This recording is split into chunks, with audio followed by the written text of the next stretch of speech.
السلام علیکم ورحمۃ اللہ وبرکاتہ۔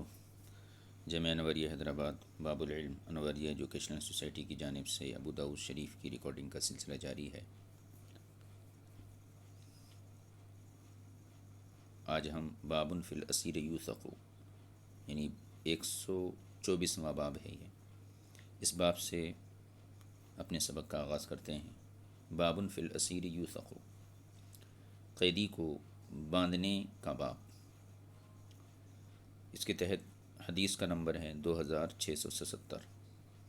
حدثنا موسیٰ بن اسماعیل حدثنا حماد یعنی ابن سلمہ اخبرنا محمد بن زیاد قال سمعت ابا ہریرہ یقول، محمد بن زیاد کہتے ہیں کہ میں نے ابو ہریرہ رضی اللہ تعالی عنہ کو فرماتے ہوئے سنا۔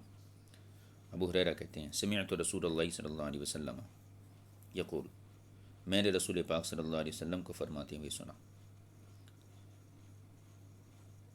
عجب ربنا عز وجل من قوم یقادون الی الجنہ فی السلاسل۔ عجب ربنا، عجبہ کا ظاہری معنی تعجب ہے، لیکن یہاں پر چونکہ اس کی نسبت اللہ رب العزت کی طرف ہے، لہذا تعجب کے بجائے یہاں پر خوشی کا معنی کیا جائے، یعنی پروردگار ان لوگوں کو پسند فرماتا ہے، ہمارا رب عز وجل خوش پسند فرماتا ہے من قوم ان لوگوں کو یقادون الی الجنۃ فی السلاسل، جنہیں زنجیروں میں جکڑ کر جنت کی طرف لے کر جایا جائے گا۔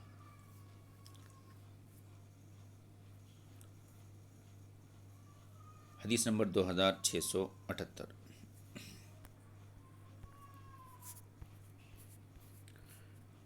حدثنا عبد اللہ بن عمرو بن ابی الحجاج ابو معمر قال عبد الوارث حدثنا محمد بن اسحاق عن یعقوب بن عتبہ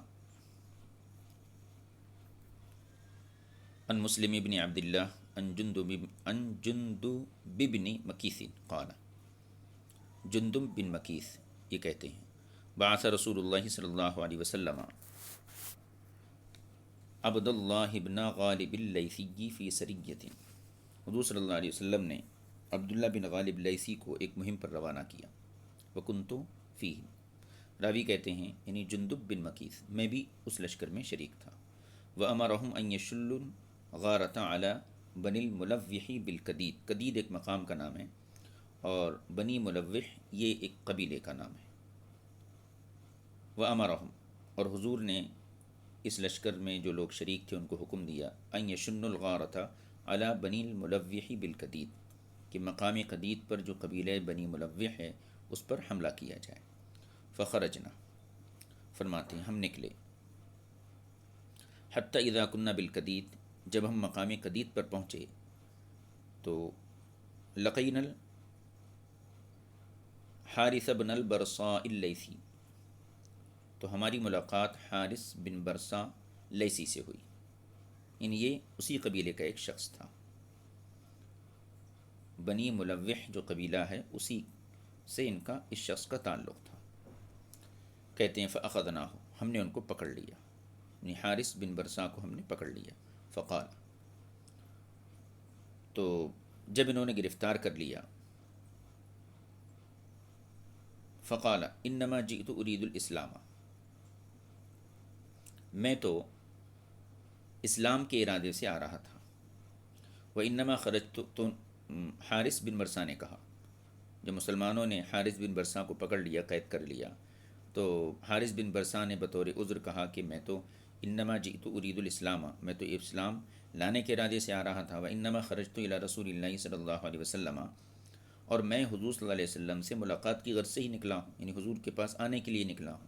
فقلنا، تو ہم نے کہا ان تکن مسلما لم یضرک رباطنا یوما ولیلہ، اگر واقعتاً تمہاری نیت میں اخلاص ہے اور واقعی تم سچ بول رہے ہیں تو پھر لم یضرک، ان تکن مسلما، اگر آپ واقعتاً مسلمان ہیں، لم یضرک رباطنا، رباط کہتے ہیں مطلب قید کرنے کو، بندش لگانے کو، تو ہماری قید یعنی ہمارا گرفتار کرنا، ہمارا تمہیں باندھنا ایک رات سے زیادہ تمہیں نقصان نہیں پہنچائے گا۔ مطلب یہ اگر واقعتاً تم مسلمان ہو تو پھر ایک دن ہم تمہیں قید رکھیں گے، اس کے بعد آزاد کر دیں گے۔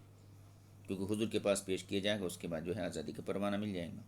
وَإِن تَكُنْ غَيْرَ ذَلِكَ، اور اگر تم مسلمان نہیں ہو اور تمہاری ان باتوں میں کوئی چال ہے تو نستوثق منک، تو ہم اس چیز کی تحقیق کر لیں گے تمہارے بارے میں۔ فشددناہ وثاقا، تو صحابہ کہتے ہیں کہ ہم نے ان کو جو ہے پوری مضبوطی کے ساتھ جو ہے باندھ دیا۔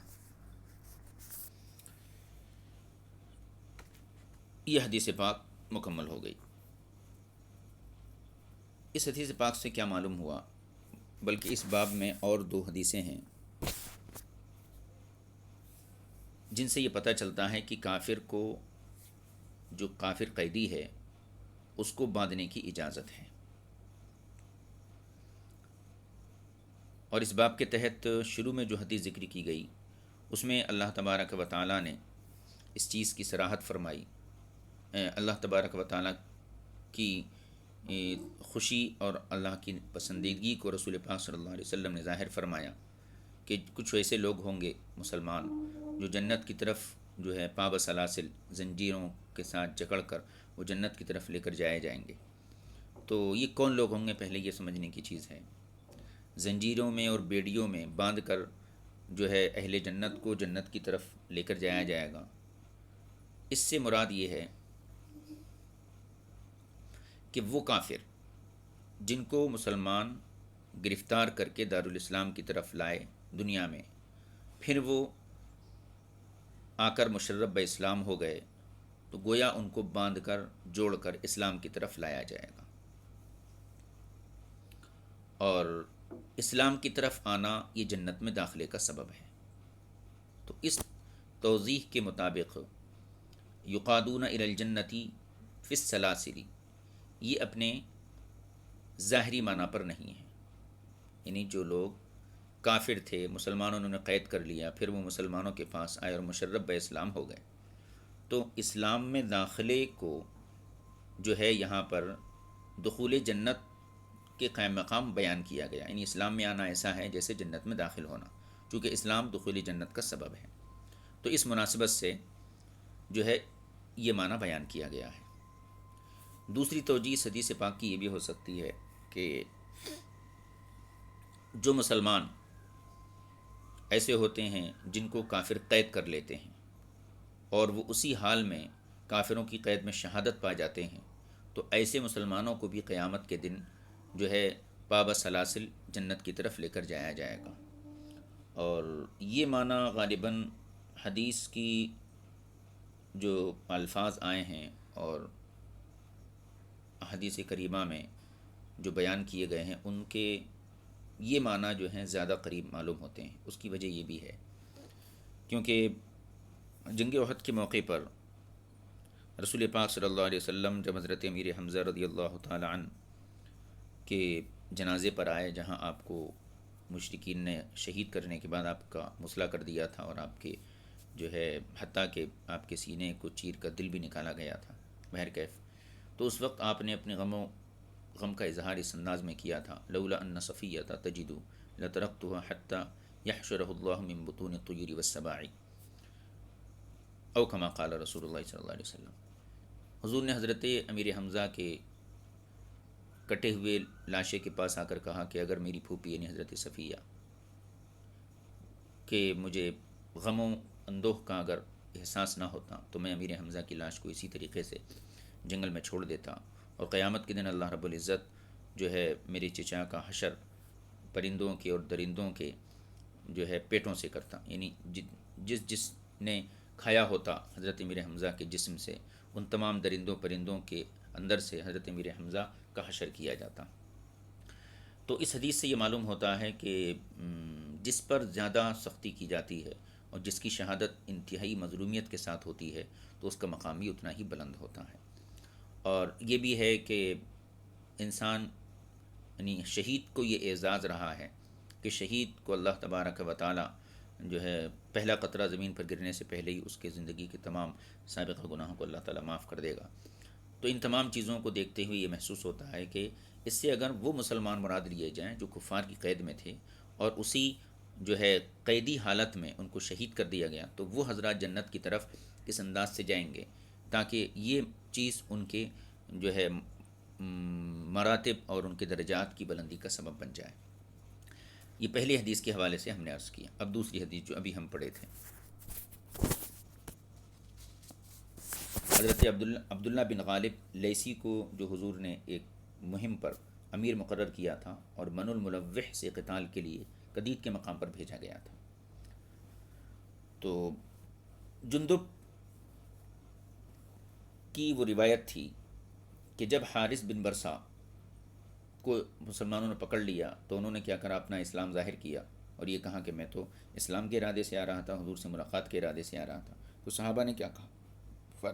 صحابہ نے کہا کہ اگر واقعتاً تمہاری نیت میں اخلاص ہے، ان تکن مسلمن لم یضرک رباطنا یوما ولیلہ، اگر واقعتاً تم مسلمان ہو اور تمہارا کلمہ پڑھنا یہ اخلاص کی بنیاد پر ہے اور ہماری قید کی سختی سے ڈر کی بنیاد پر نہیں ہے، تو پھر ایسی صورت میں ایک دن ایک رات یعنی 24 گھنٹے سے زیادہ تمہیں قید نہیں رکھا جائے گا، اور اس قید کے دوران تمہیں کسی قسم کی تکلیف نہیں دی جائے گی۔ اور اگر تم اپنی نیت میں مخلص نہیں ہو اور محض ڈر یا خوف کی وجہ سے یا کسی چال بازی کی طرف سے جو ہے صرف زبان سے کلمے کا اور اسلام کا اقرار کر رہے ہیں، تو پھر ہم تحقیق کر لیں گے۔ چنانچہ جو ہے صحابہ اکرام نے حارث جو تھے، اس میں حارث بن برسا، ان کو جو ہے مضبوطی کے ساتھ باندھ دیا۔ اس سے یہ پتہ چلا کہ کافر قیدی کو قید کرنے کے بعد باندھنا یہ جائز ہے۔ اسی مضمون کی تیسری حدیث اسی باب کے تحت، حدیث نمبر 2679، حدثنا عیسی بن حماد المصری وقتیبۃ قال قتیبہ حدثنا اللیث بن سعد عن سعید بن ابی سعید انہ سمع ابا ہریرہ یقول، سعید بن ابی سعید یہ کہتے ہیں کہ انہوں نے حضرت ابو ہریرہ رضی اللہ تعالی عنہ سے فرماتے ہوئے سنا، کیا بعث رسول اللہ صلی اللہ علیہ وسلم خیلا قبل نجد، یہ ابو ہریرہ کا بیان ہے، رسول پاک صلی اللہ علیہ وسلم نے نجد کی طرف ایک چھوٹا لشکر روانہ کیا، ایک مہم، اور فجاءت برجل من بنی حنیفہ،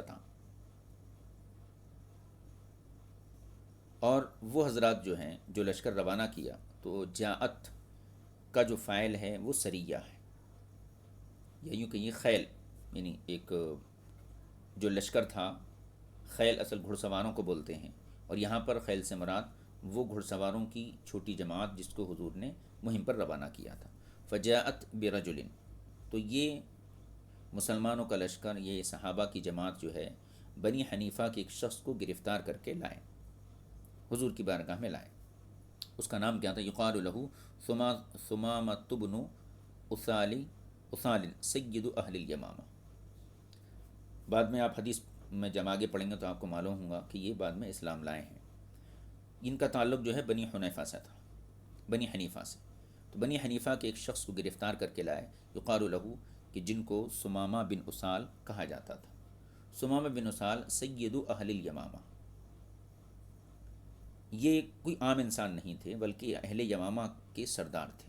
فربطوہ بساریۃ من سوار المسجد، صحابہ نے ان کو ایک ستون کے ساتھ، مسجد کے اندر جو ستون تھے مسجد نبوی میں، گویا کہ ایک ستون کے ساتھ ان کو باندھ دیا۔ فربطوہ بساریۃ من سوار المسجد، مسجد کے ستونوں میں سے ایک ستون کے ذریعے، ایک ستون کے ساتھ صحابہ نے ان کو باندھ دیا۔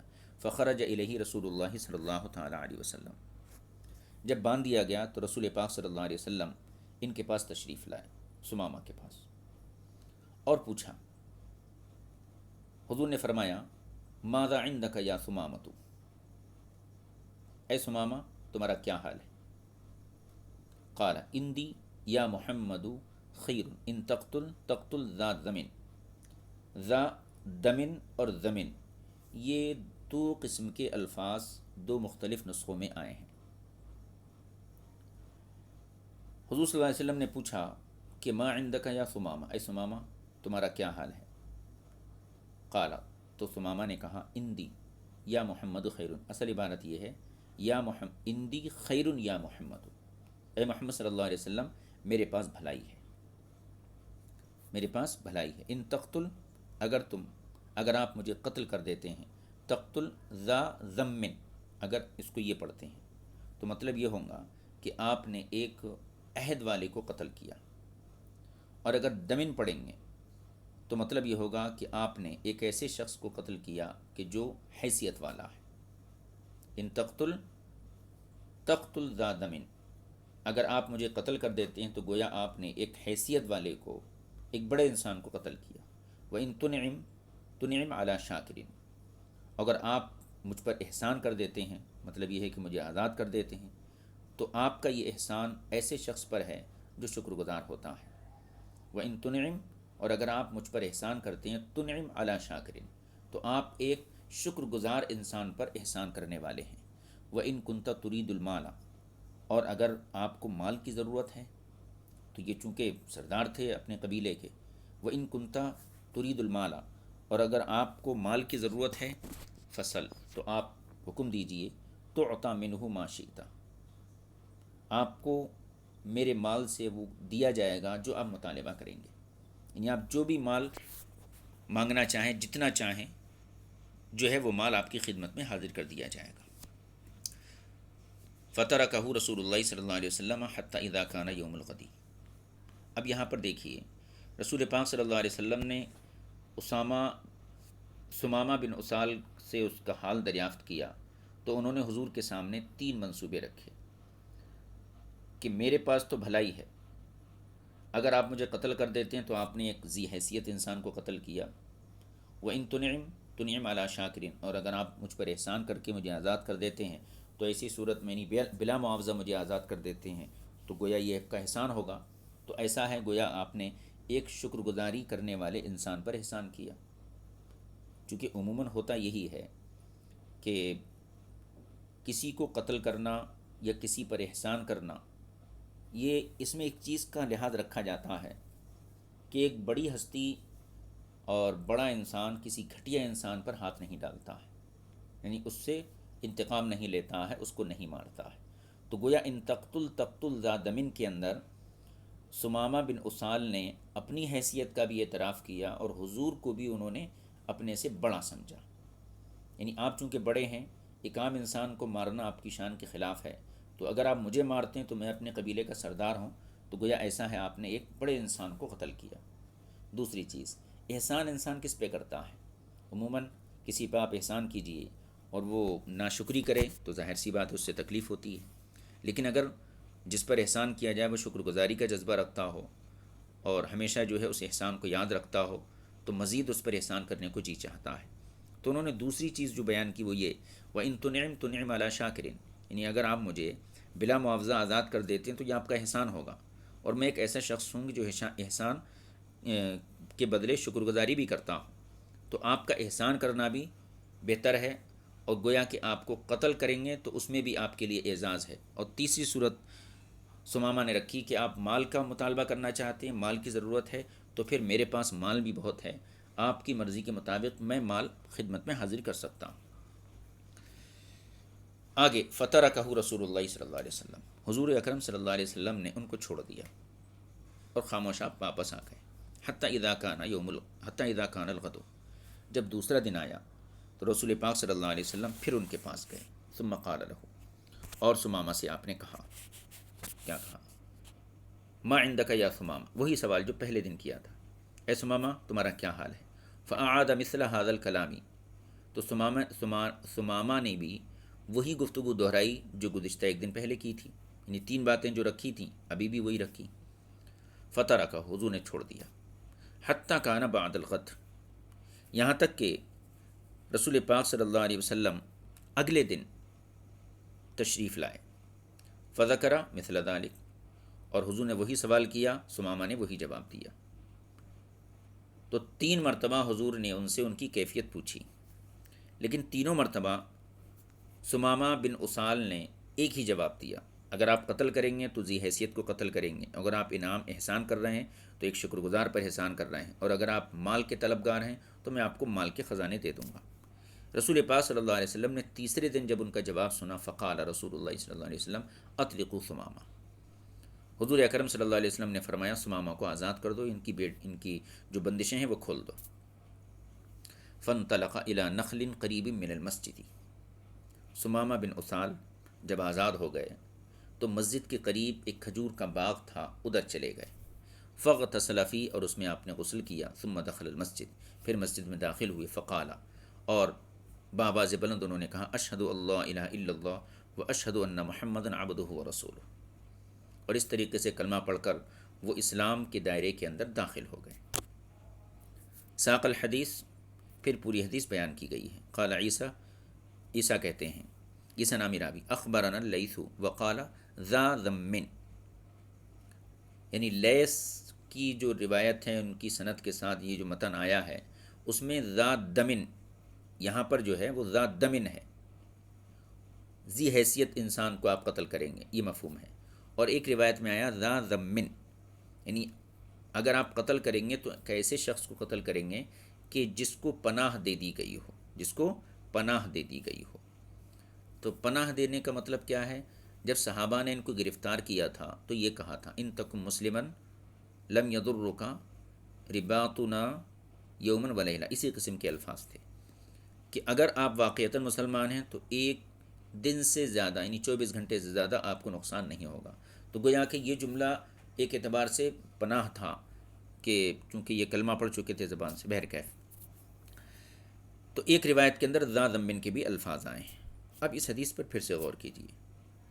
رسول پاک صلی اللہ علیہ وسلم کے سامنے ایک قیدی ہے جو مسجد نبوی کے ستون سے باندھ دیا گیا اور اپنے قبیلے کا سردار ہے۔ حضور 3 مرتبہ جاتے ہیں اور اس کی کیفیت پوچھتے ہیں، اس کا حال پوچھتے ہیں۔ تینوں مرتبہ وہ شخص جو ہے ایک ہی جواب دیتا ہے، چاہو تو مجھے قتل کر دو، چاہو تو مجھ پر احسان کر دو، اور چاہو تو مجھ سے مال لے لو۔ حضور اکرم صلی اللہ علیہ وسلم نے تینوں دن بھی کوئی تبلیغی احکام نافذ نہیں فرمائے۔ اسے اسلام کی طرف مڑنے کے لیے زبانی طور پر آپ نے کوئی کوشش نہیں کی، لیکن اللہ تبارک و تعالیٰ نے اپنے نبی کے چہرے میں وہ جو ہے نور اور وہ کشش، وہ جاذبیت عطا فرمائی ہے کہ حضرت ثمامہ نے 3 دن تک جو حضور کے چہرے کی زیارت کی، اسی زیارت نے گویا ان کے دل سے پرانے کفر و شرک کی لعنت کو دور کر دیا، حضور کی محبت کو داخل کر دیا، اور پھر اسلام ان کے اندر داخل ہو گیا۔ تو یہاں پر ان کا اسلام لانا، اس کا بظاہر سبب تو صرف رسول پاک صلی اللہ علیہ وسلم کے روح انور کی زیارت ہے۔ اور 3 مرتبہ حضور نے ان کی خیریت دریافت کی، نہ ان پر اسلام پیش کیا۔ حدیث میں تو ایسا نہیں ہے، البتہ کسی اور حدیث میں ہو تو اس کے بارے میں ہم کچھ نہیں بول سکتے، لیکن جو حدیث ہمارے سامنے ابھی ہم پڑھے ہیں، اس حدیث میں ایسی کوئی بات نہیں ہے جس میں ان کے سامنے اسلام کو پیش کیا گیا ہو۔ تو 3 مرتبہ آپ گئے اور 3 مرتبہ بھی ایک ہی سوال اور ایک ہی جواب ملا۔ اس حدیث کو سمجھنے کے لیے ہم ایک دوسری حدیث کی طرف جو ہے توجہ کرتے ہیں۔ جنگ حنین کے موقع پر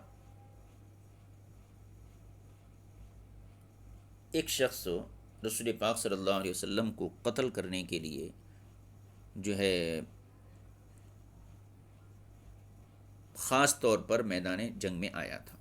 اس کا ٹارگیٹ صرف اور ہدف رسول پاک صلی اللہ علیہ وسلم کی معاذ اللہ جو ہے حضور کو قتل کرنا تھا، چونکہ اس کے آباء و اجداد جو ہیں وہ بدر میں مسلمانوں کے ذریعے مارے گئے تھے۔ تو اس کے انتقام کی آگ میں جلتا ہوا یہ شخص حنین کے میدان تک پہنچا تھا، اور ان کا نام شیبہ، عثمان بن شیبہ یا شیبہ بن عثمان، بلکہ عثمان بن شیبہ تھا غالباً، یہ زیادہ صحیح ہے۔ جب انہوں نے رسول پاک صلی اللہ علیہ وسلم کو میدان جنگ میں تنہا دیکھا تو انہوں نے حضور کے پیچھے سے دوڑ کے آتے ہوئے جو ہے اپنی تلوار کو بلند کیا، اور جیسی تلوار کو بلند کیا تو حضور کے اور ان کے بیچ میں ان کو جو ہے آگ کی طرح کچھ محسوس ہوا، اور تلوار ان کے ہاتھ سے گر گئی۔ تلوار گری، حضور نے اپنا چہرہ پلٹائے اور رسول پاک صلی اللہ تعالیٰ علیہ وسلم نے جو ہے ان کے سینے پر 3 مرتبہ ہاتھ مارا، 3 مرتبہ۔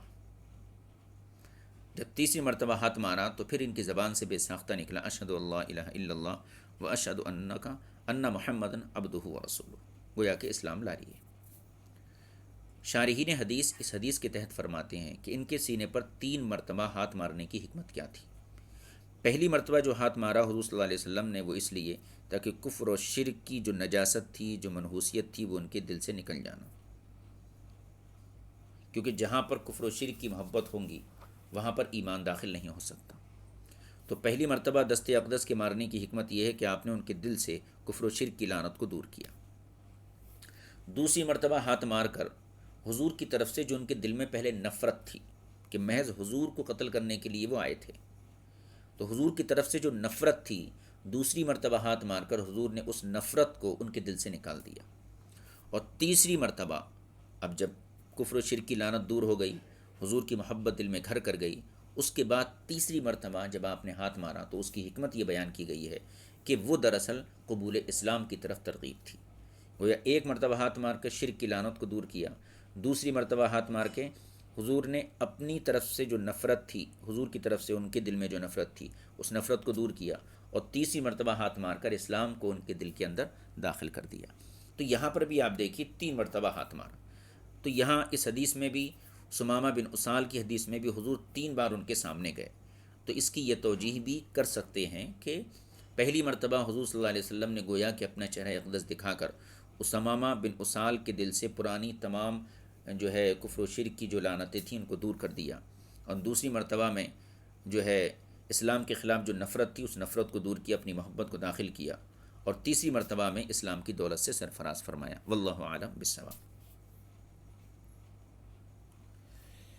اسی باب کی حدیث ایک اور ہے، غالباً اسی باب کے تحت حدیث، اس کو بھی پڑھ لیں گے۔ حدیث نمبر 2680۔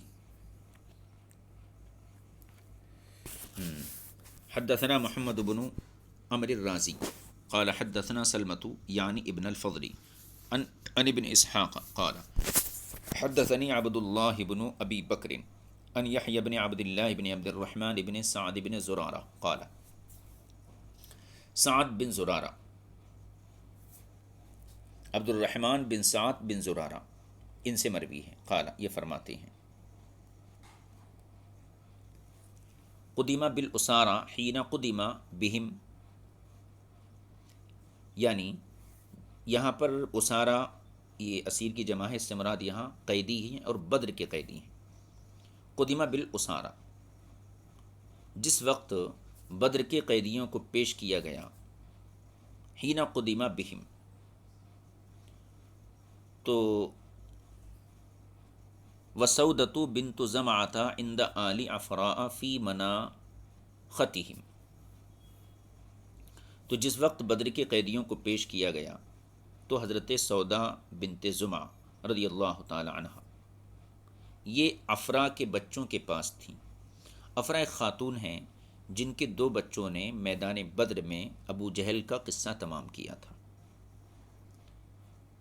تو وسودۃ بنت زمعۃ عند آل عفراء فی مناختہم، تو حضرت سیدہ سودا بنت زمعہ رضی اللہ تعالیٰ عنہ افرا کے بچوں کے پاس تھیں، کہاں پر؟ فی مناختہم، اس جگہ پر جہاں انہوں نے گویا کہ اپنی سواریوں کو بٹھایا تھا۔ مناخ کہتے ہیں اونٹ کو بٹھانا، یعنی جہاں پر ان کی سواریاں بیٹھی تھیں، ان کے ٹھہرنے کا مقام تھا، وہاں پر حضرت سودا بنت زمعہ افرا کے بچوں کے پاس تھیں، اور ان کے نام بھی یہاں ذکر کیے گئے ہیں، علی عوف و معوذ ابنی افراء، یعنی عوف اور معوذ یہ دونوں افرا کے بیٹے ہیں۔ افرا اصل ان کی والدہ کا نام ہے۔ قال کہتے ہیں وذالک قبل ان یضرب علیہن الحجاب، یہ راوی کے الفاظ ہیں، یعنی حضرت سودا بنت زمعہ آل افرا کے پاس ٹھہری ہوئی تھیں اور بدر کے قیدیوں کو پیش کیا گیا، اور یہ جو واقعہ ہے اس وقت کا ہے جبکہ ابھی حجاب کا حکم نازل نہیں ہوا تھا۔ وذالک قبل ان یضرب علیہن الحجاب، اور یہ واقعہ ام المؤمنین کے لیے حجاب کا حکم نازل ہونے سے پہلے کا تھا۔ قال سودۃ، حضرت سودا فرماتی ہیں، راوی نے کہا قال، راوی کہتے ہیں تقول سودا، حضرت سودا فرماتی ہیں کیا؟ واللہ انی لعندہم، خدا کی قسم میں انہی کے پاس تھی، یعنی آل افرا کے پاس۔ اذ اتیت، جب میں ان کے پاس سے واپس آئی، اپنے گھر آئی، فقیلا، تو مجھے بتایا گیا، ہؤلاء الاسارى قد اتی بہم، یہ قیدی ہیں جن کو لایا گیا ہے۔ فرجعت الی بیتی، تو میں اپنے گھر کی طرف لوٹی، ورسول اللہ صلی اللہ علیہ وسلم فی، اور گھر کے اندر رسول پاک صلی اللہ علیہ وسلم موجود تھے۔ اور وَإِذَا ابو یزید سہیل بن عمر فی ناحیۃ الحجرۃ مجموعۃ یداہ الی عنقہ بحبل۔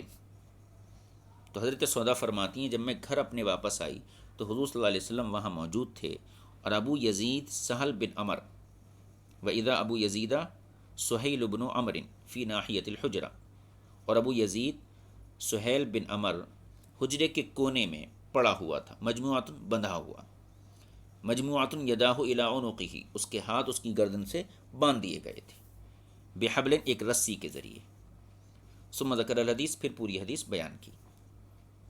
اب اس حدیث کو ذکر کرنے کا مقصد کیا ہے کہ قیدی کو باندھنے کی اجازت ہے۔ حضرت سودا فرماتی ہیں کہ اس شخص کو قیدیوں میں لایا گیا تھا اور اس کو حجرے کے کنارے جو ہے اس کو باندھ کر ڈال دیا گیا تھا، تو اس سے بھی یہی پتہ چلتا ہے کہ باب سے اس کی یہی مناسبت ہے کہ کافر قیدی کو باندھنے کی اجازت ہے۔ قال ابو داود، امام ابو داود فرماتے ہیں کیا وہما قتلا ابا جہل بن ہشام، ان دونوں بچوں کے بارے میں، عوف اور معوذ، ان کے بارے میں فرماتے ہیں کہ یہ دونوں بچے جو ہیں وہ عظیم بچے ہیں جنہوں نے وہما قتلا ابا جہل بن ہشام، کہ ان دونوں بچوں نے ابو جہل بن ہشام یعنی ابو جہل کو، اس امت کے فرعون کو قتل کیا تھا۔ وَكَانًا تَدَبَا لَهُ وَلَمْ يَعْرِفَاهُ، اور یہ دونوں بچے جو ہیں اس کی تلاش میں تھے، میدان بدر میں یہ اسے تلاش کر رہے تھے۔ وَلَمْ يَعْرِفَاهُ، لیکن ابو جہل ان بچوں کو نہیں پہچانتا تھا۔